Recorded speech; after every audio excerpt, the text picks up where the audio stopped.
Welcome and thanks for watching. Today I brought out a couple of Smith & Wesson revolvers.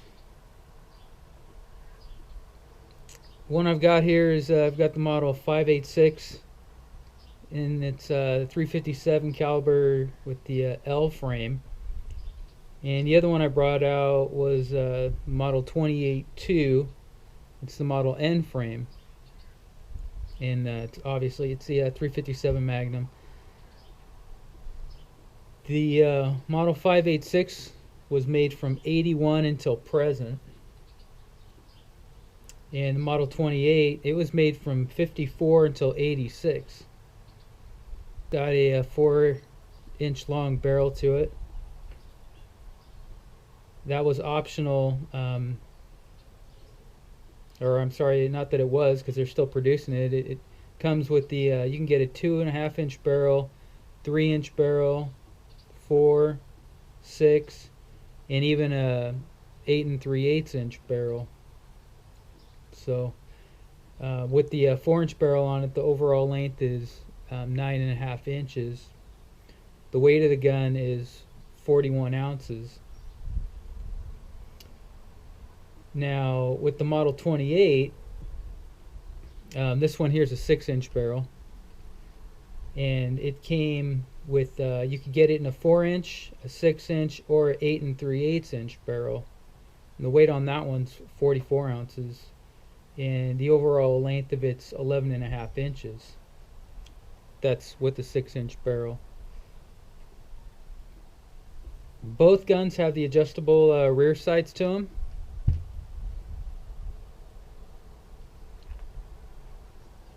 See that?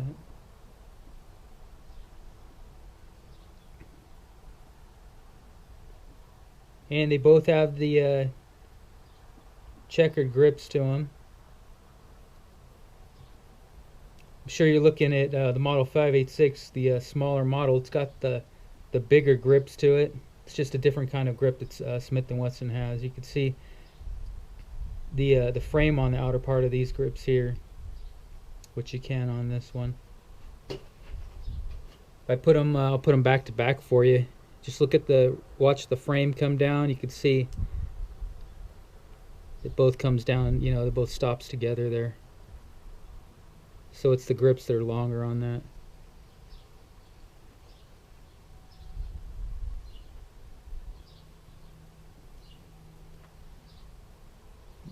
The model 586 has the polished bluing to it, and the model 28, the bluing on that, it came unpolished. So you can really see the difference there. See which one's shining, which one's not.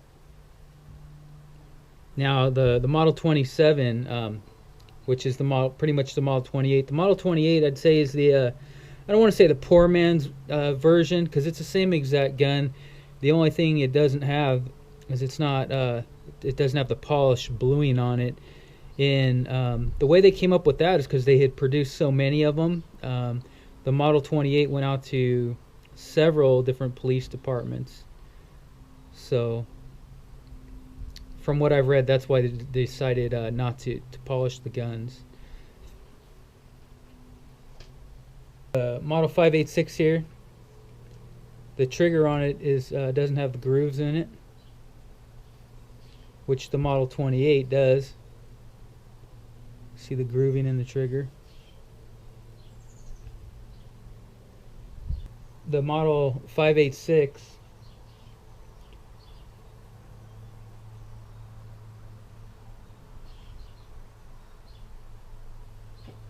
does not have a recessed cylinder to it. You can see it's just flat. If you're not familiar with what the recessed cylinder is, this is a recessed cylinder here in the model 28. It's kind of hard to see, but what it is your bullet's going to drop down and it's going to fit flush out here. Whereas if you put it in the model 586, it's going to stick out. So now the model 586, it has a internal hammer to it. You can see it's flat here on the hammer. It's because the hammer's inside, so it's got the internal hammer to it, which is the Model 28 has the external hammer. See that?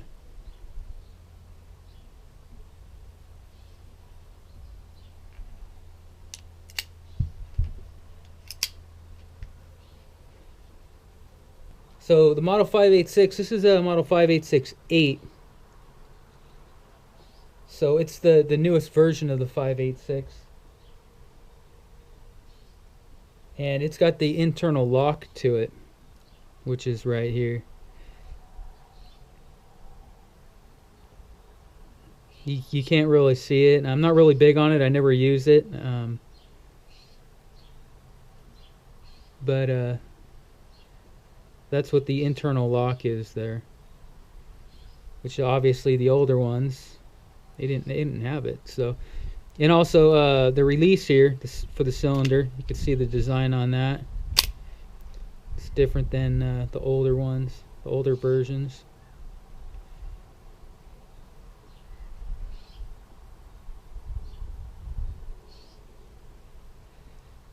So I'm sure you've seen over here, I took my measuring deal out here. So I just wanted to show you guys a little bit of the difference in the frame and all, because like we were talking about, you have the L frame and the K frame. K frame's the bigger frame, but there are some differences besides that. When you're looking at the guns, you look at the barrel on the 586, and it's bigger than the barrel on the Model 28. Just to give you guys a little bit of an idea, show you the measurements here. That's the 586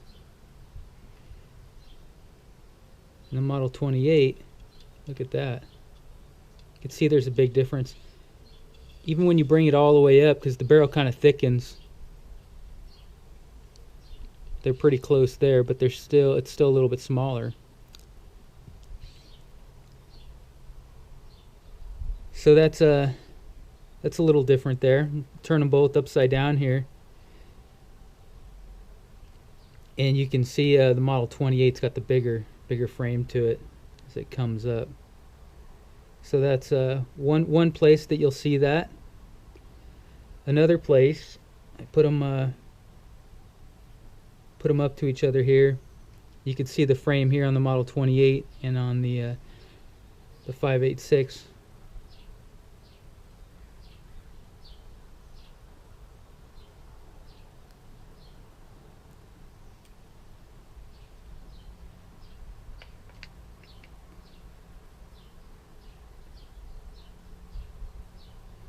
And then another place to look is look at the cylinders. Look at the one on the Model 28. You can see how the cylinder fits, it rides the cylinder here on the back part of it. Look at the 586 here, and the cylinders, comes out because it's not as full. So there's another difference there in the two models.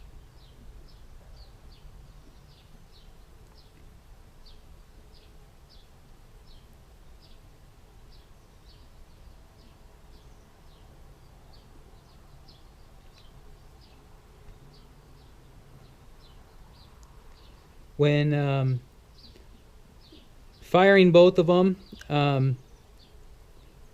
even though the 28's got the longer barrel on it,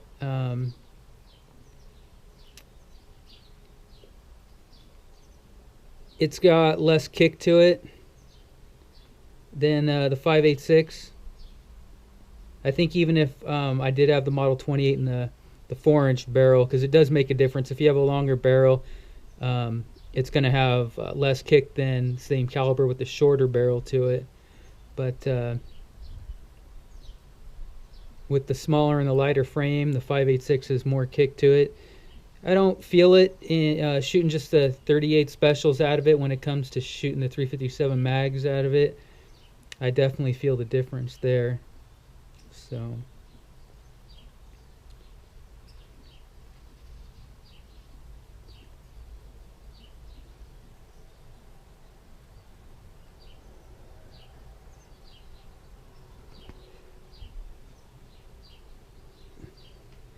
So if you're looking to pick up a 357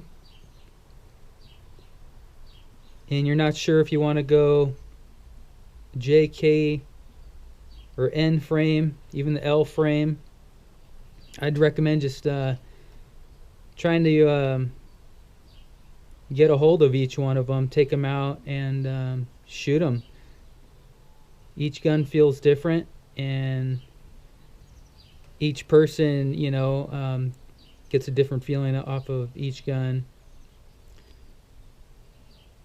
So yeah, take them out and give them a test run.